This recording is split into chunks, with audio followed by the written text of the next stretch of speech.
বন্ধুরা, এই দেখুন দূর্বা ঘাস। এইগুলো হচ্ছে দূর্বা ঘাস। এই যে দূর্বা ঘাস। এই দেখুন দূর্বা ঘাস। এর অনেক ঔষধি গুণ রয়েছে।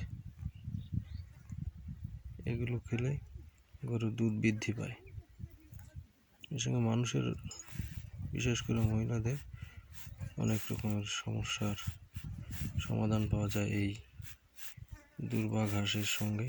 দূর্বা ঘাস এবং যদি আতপ চাউলের ধোয়া পানি কচলিয়ে লিকুইড তৈরি করে খাওয়া হয়, তাহলে মহিলাদের অনেক নারী ঘটিত সমস্যার সমাধান পাওয়া যায়। এটা হচ্ছে দূর্বা ঘাস। দূর্বা ঘাসটা মাঠে ঘাটে বিভিন্ন জায়গায় পাওয়া যায় এবং এটা উত্তম কোয়ালিটির দূর্বা ঘাস। এটাতে গরুর দুধ বৃদ্ধি করে কৃষকের লাভের মুখ দেখায়। ধন্যবাদ সবাইকে।